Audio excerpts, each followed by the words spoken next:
بسم الله الرحمن الرحيم. قال الله تبارك وتعالى: نحن نزلنا الذكر وإنا له لحافظون. صدق الله مولانا العظيم. اللهم صل على سيدنا محمد وعلى آل سيدنا محمد وبارك وسلم عليه. اللہ رب العزت کا انعام ہوا کہ آج نبی کریم صلی اللہ علیہ وسلم کی دو سنتوں میں سے ایک سنت تراویح میں قرآن کریم پڑھنا اور سننا مکمل ہوا. نبی کریم صلی اللہ علیہ وسلم فرماتے ہیں اللہ تعالی نے ایمان والوں پر دن کے وقت روزہ فرض کیا اور میں نبی کریم صلی اللہ علیہ وسلم نے رات کی تراویح ان کے لیے لازم کر دی. پھر محدثین لکھتے ہیں تراویح پڑھنا علیحدہ سنت ہے اور تراویح میں قرآن کریم کا پڑھنا اور سننا علیحدہ سنت ہے. آج الحمدللہ یہاں قرآن کریم مکمل ہوا. پہلے تو اللہ تعالیٰ سے دعا کریں گے اللہ تعالیٰ اس قرآن کریم کا پڑھنا اور سننا اپنی بارگاہ میں قبول و منظور فرمائے اور جو کمی کوتاہی ہوئی ہے اللہ اس کمی کوتاہی کو معاف فرمائے. اللہ تعالیٰ نے اس امت کو قرآن کریم دیا. قرآن کریم دینے کے بعد ایک مسلمان کو بتایا قرآن کریم کی اس امت پر 3 حق ہیں.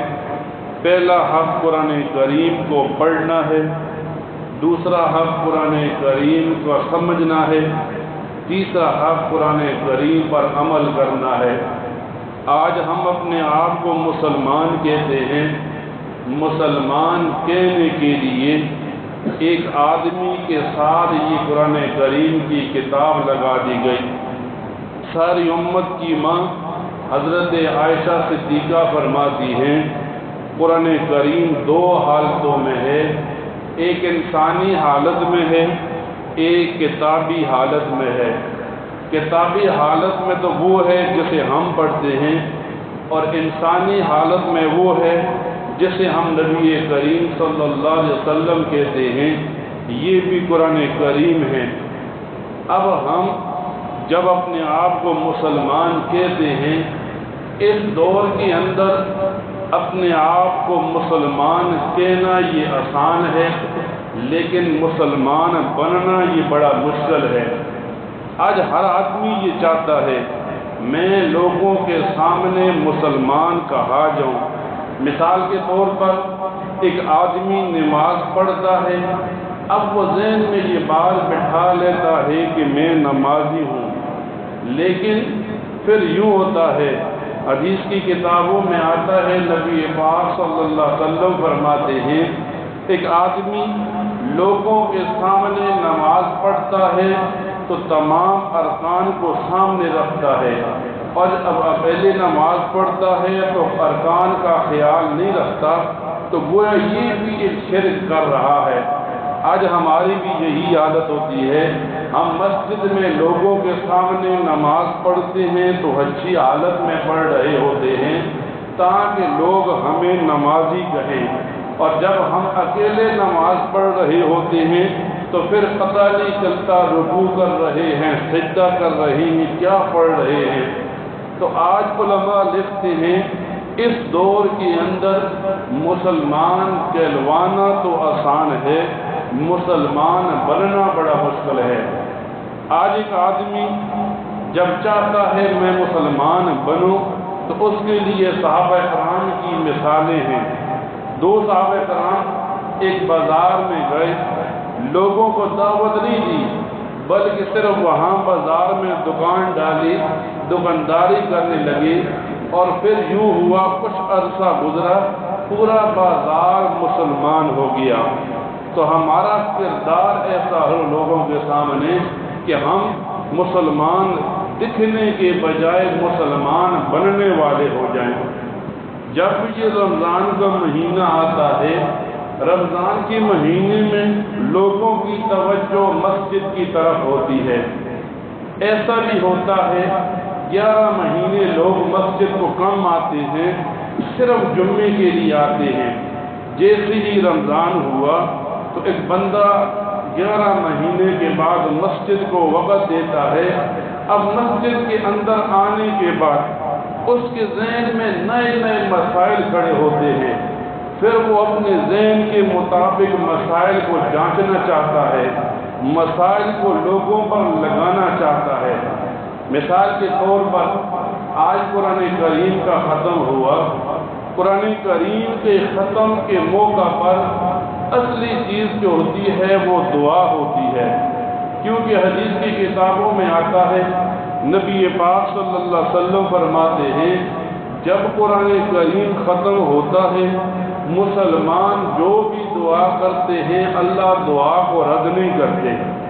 لیکن آج جس معاشرے میں ہم کھڑے ہوئے، یہاں قرآن کریم کا ختم ہونا اس وقت تک لوگوں کے ذہن میں نہیں آتا جب کہ ختم کے بعد کھانا نہ ہو، ختم کے بعد مٹھائی نہ ہو۔ یہ کھانا ختم کے موقع پر یہ مٹھائی کھانا نبی کریم صلی اللہ علیہ وسلم کی زندگی میں کہیں بھی نہیں ملتا۔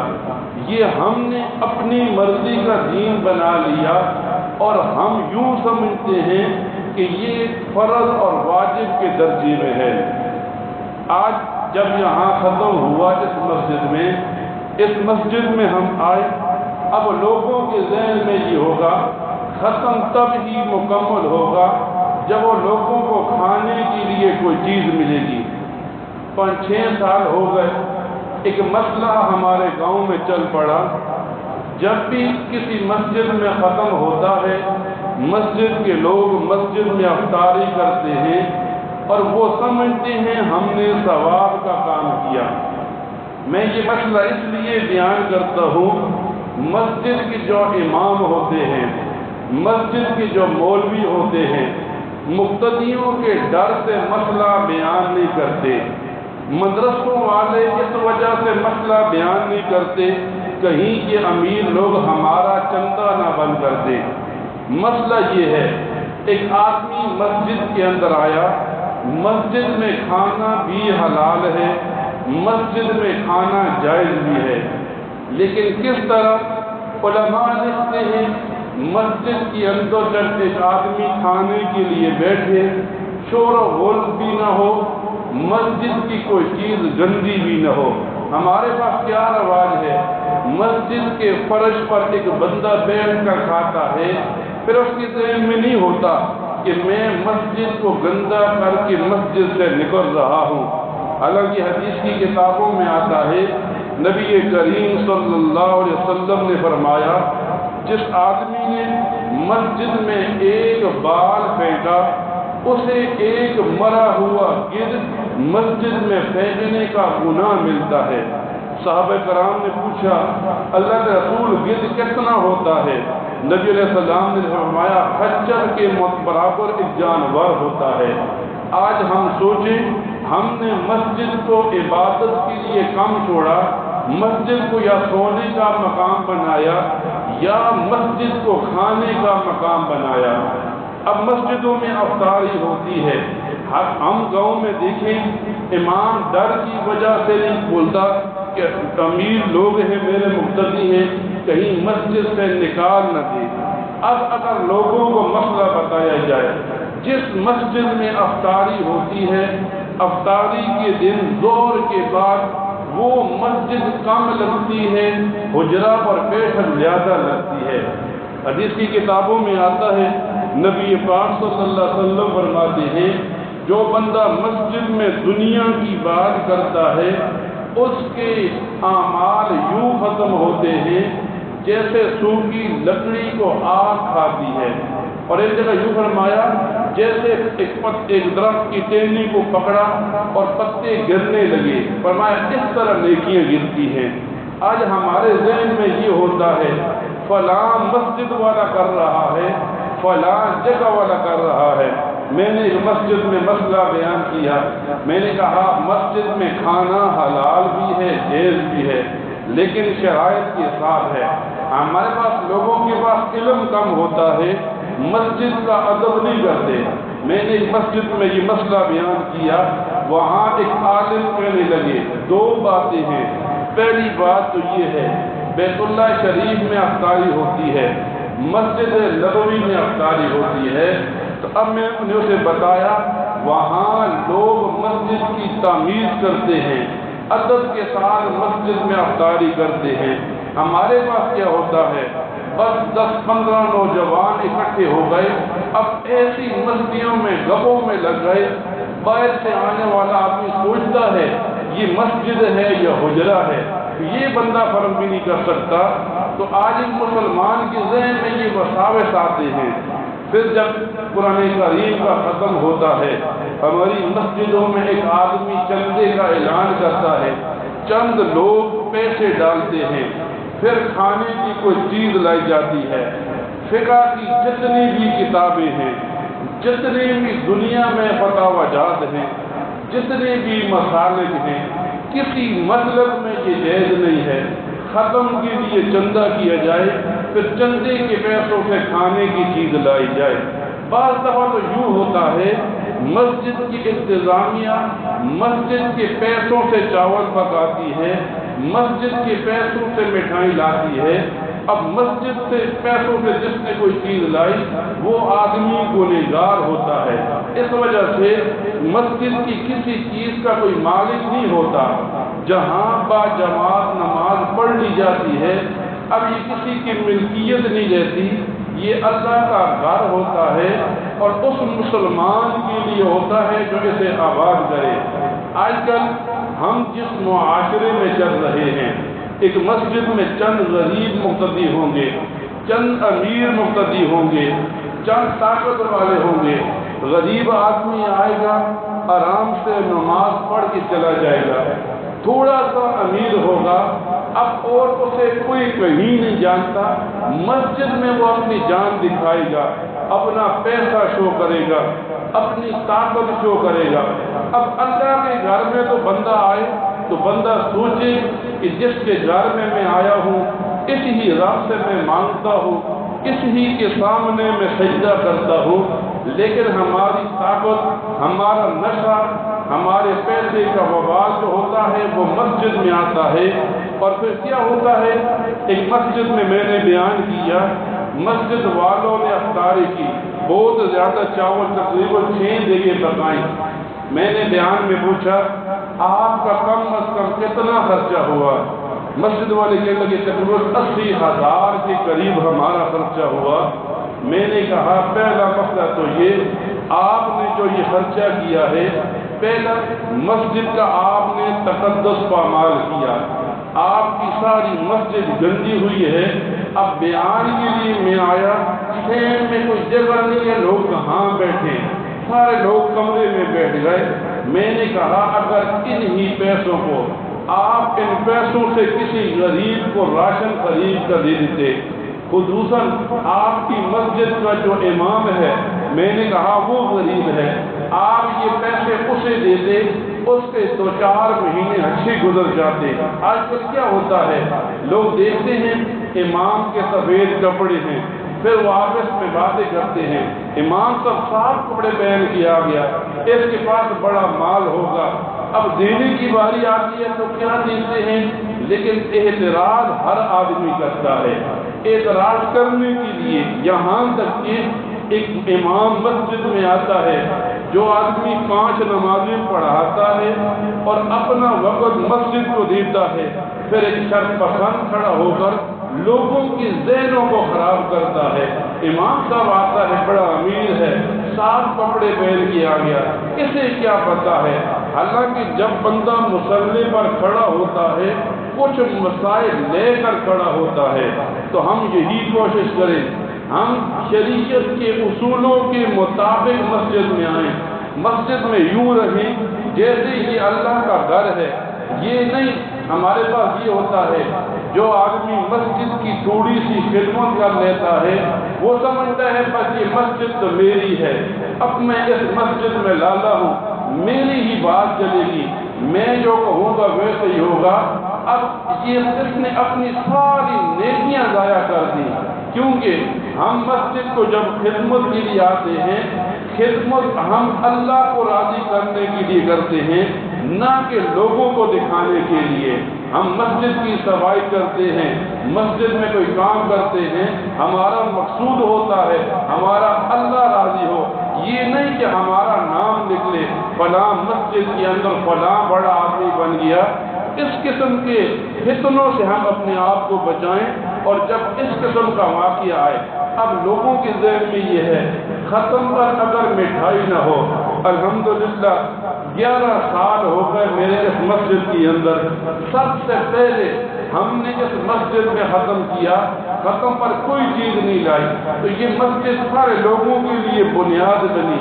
پھر لوگوں نے کبھی پکانا چھوڑا، کبھی مٹھائی چھوڑی۔ آج بڑے لوگوں کے ذہن میں یہ ہوتا ہے، لوگ یہ سمجھتے ہیں کہ اگر مٹھائی نہ ہوئی، چاول نہ ہوئے، دعا ہو گئی تو یہ تو سب ختم ہے۔ حالانکہ نبی علیہ السلام کے زمانے کے 23 سال دیکھیں، صحابہ کرام کے زمانے کے 100 سال دیکھیں، تابعین کی دیکھیں، جس امام کے ہم مقلد ہیں، امام اعظم ابو حنیفہ کے رمضان کے 61 ختم دیکھیں، ہمیں ختم کے موقع پر کہیں مٹھائی نہیں ملتی، ہمیں کہیں کھانا نہیں ملتا۔ اصل قرآن کریم ہم سے چاہتا ہے کہ ہم عمل کریں، عمل کم ہوتا ہے اور دکھاوا زیادہ ہوتا ہے۔ آج کل کیا ہوتا ہے، ایک فتنہ برپا ہو رہا ہے لوگوں کے ذہنوں میں۔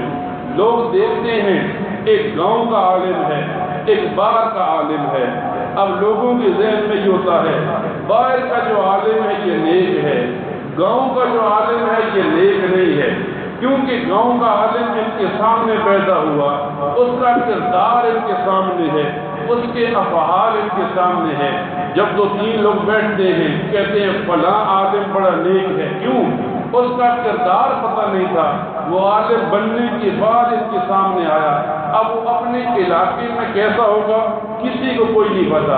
اس دن ہم بیان سن رہے تھے، ایک جاہل قسم کا آدمی کہتا ہے موبائل پر جو آدمی بیان کر رہا ہے بڑا سچ بولتا ہے، تو میں نے اسے کہا میں جب بھی آپ کے سامنے مسئلہ بیان کرتا ہوں میں ہمیشہ سچ ہی بولتا ہوں، حق ہی بولتا ہوں، لیکن چونکہ مجھے پتا ہے کہ آپ کس طرح کماتے ہیں، آپ کے پاس جو مال ہے آپ نے کس طرح اکٹھا کیا، اب میرا مسئلہ تو آپ کو برا لگتا ہے، وہ مولوی صاحب کو اور مسئلے بیان کرتے ہیں۔ میں نے کہا آپ کی 3 بہنیں ہیں، آپ نے کسی بہن کو حق دیا؟ کہتا ہے نہیں۔ میں نے کہا میں نے کئی بار بہن کے حق کے بارے میں مسئلہ بیان کیا۔ اب لوگ یہی سمجھتے ہیں اس آدمی کا، اس عالم کا جو گاؤں کا ہے یہ تو بزرگ ہو ہی نہیں سکتا، بزرگ تو وہ ہیں جو باہر کے ہیں۔ تو آج ہم مسلمان ہونے کے ناطے اس قسم کے مسائل کو سامنے رکھیں، خصوصاً ہم مسجد کی دیکھ بھال کے اندر یوں لگ جائیں۔ مسجد ایک اجتماعی جگہ ہوتی ہے جہاں لوگ عبادت کے لیے آتے ہیں۔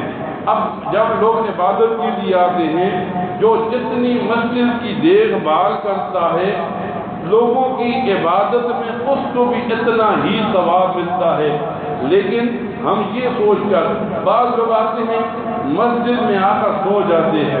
میں نے پچھلے جمعے کو مسئلہ بیان کیا، میں نے کہا مسجد میں سونا جائز نہیں۔ اب لوگ دلیل بھی ایسی نکالتے ہیں بندہ پریشان ہوتا ہے۔ میں نے کہا مسجد میں سونا جائز نہیں اس وقت تک جب تک کہ آدمی کی اعتکاف کی نیت نہ ہو، نیچے موٹا کپڑا نہ ہو۔ ایک آدمی نیا عمرہ کر کے آیا، مجھے کہنے لگا مکے میں تو لوگ یوں ہی سو جاتے ہیں، مسجد نبوی میں تو لوگ یوں ہی سو جاتے ہیں۔ میں نے کہا دلیل آپ کا جسم ہے، آپ مسجد میں سوئے، یوں آپ پر حالت بنی کہ آپ پر غسل فرض ہو گیا۔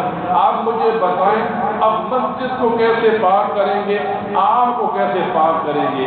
لوگوں کے ذہن میں یہ بات نہیں ہوتی، لوگ سمجھتے ہیں جیسا مسئلہ ذہن میں آیا ویسا ہی مسئلہ ہم اپنائیں گے۔ تو اسی لیے یہ چند مسائل ہیں جو ہمارے ساتھ متعلق رہتے ہیں مساجد میں، اور ہم مساجد کو آباد کرنے کے بجائے مساجد کو اجاڑنے میں لگ جاتے ہیں۔ ہم چاہتے ہیں مسجد کے نمازی زیادہ ہوں، لیکن ہماری حرکات یہ ہوتی ہیں مسجد کے نمازی بھاگنے لگتے ہیں۔ کیوں؟ ہر آدمی چاہتا ہے بس میرا ہی نام بنے، میرے ہی خدمت کا نام نکلے۔ جب اس قسم کی باتیں ہوتی ہیں پھر یہ مسجدیں آباد نہیں ہوتی، بلکہ یہ مسجدیں اجڑنے کے قریب ہو جاتی ہیں۔ حالانکہ یہ اللہ تعالیٰ کا گھر ہے، ہم کوشش کر کے اسے آباد کرنے کی کوشش کریں اور اس قسم کی فضولیات سے بچیں۔ مسلم ختم آیا، اب ختم میں نہ ہم افطاری کریں، نہ مسجد میں کھانے کا اہتمام کریں۔ جب ختم ہو گیا اب یہاں پر چاول وغیرہ لانے کی کوشش نہ کریں۔ جب ہم اس قسم کے فضولیات سے بچ جائیں گے اللہ تعالی ہمیں اعمال کرنے کی توفیق عطا فرمائے گا۔ اللہ تعالیٰ سے دعا کیا کریں اللہ تعالیٰ ان مسائل کو سننے کے بعد ان پر عمل کرنے کی توفیق عطا فرمائے۔ وآخر دعوانا الحمدللہ رب العالمین۔ الحمدللہ رب العالمین۔ ربنا ظلمنا انفسنا وان لم تغفر لنا وترحمنا لنكونن من الخاسرين ربنا آتنا في الدنيا حسنة وفي الآخرة حسنة وقنا عذاب النار۔ یہ اللہ رب العزت جو قرآن کریم پڑھا گیا اس قرآن کریم کو اپنی بارگاہ میں قبول و منظور فرما۔ جنہوں نے پڑھا ان کو بھی اجر عطا فرما، جنہوں نے سنا ان کو بھی اجر عطا فرما۔ پڑھنے میں سننے میں جو کمی کوتاہی ہوئی ہے اللہ ان کوتاہیوں کو معاف فرما۔ یہ اللہ تعالی ہمیں قرآن کریم کو پڑھنے پھر اس پر عمل کرنے کی توفیق عطا فرما۔ کہ اللہ تعالی قرآن کریم کا ختم ہے، ہمارے دلوں میں جو خواہشات ہیں اللہ ان خواہشات کو پورا اور مکمل فرما۔ کہ اللہ تعالی اس قرآن کریم کے ختم کی وجہ سے جتنے حضرات دنیا سے چلے گئے اللہ سب کی مغفرت فرما۔ جتنے حضرات بیمار ہیں اللہ سب کو شفائے کاملہ عطا فرما۔ کہ اللہ تعالی رمضان کی اس بابرکت مہینے کی وجہ سے ختم قرآن کی اس محفل کی وجہ سے اللہ تعالی جن اور لوگوں کی جو جائز خواہشات ہیں اللہ تمام کی خواہشات کو پورا فرما۔ جن کے مالی حالات تنگ ہیں اللہ ان کے مالی آلات کو ختم فرما۔ اے اللہ تعالی ہمیں دین پر چلنے والا فرما، ہماری اولادوں کو ہمارے گھر والوں کو دین والا بنا۔ اے اللہ تعالی اس رمضان کی زیادہ سے زیادہ برکات لینے کی ہمیں توفیق عطا فرما۔ نبی کریم صلی اللہ علیہ وسلم نے جتنی خیریں تجھ سے مانگی ہیں اللہ تمام خیروں میں ہم کو بھی شامل فرما۔ تیرے نبی کریم صلی اللہ علیہ وسلم نے جتنے شرور سے پناہ مانگی ہے اللہ تمام شرور سے ہم کو بچنے کی توفیق عطا فرما۔ جو مانگ سکے ہیں وہ بھی عطا فرما، جو نہیں مانگ سکے وہ بھی عطا فرما۔ کہ اللہ جب ہم دنیا میں رہیں اسلام پر رہیں، جب موت کا وقت آئے ایمان کی حالت میں دنیا سے چلے جائیں۔ وصلی اللہ تعالی علی خیر خلقہ محمد وعلی آلہ واصحابہ اجمعین برحمتک یا ارحم الراحمین۔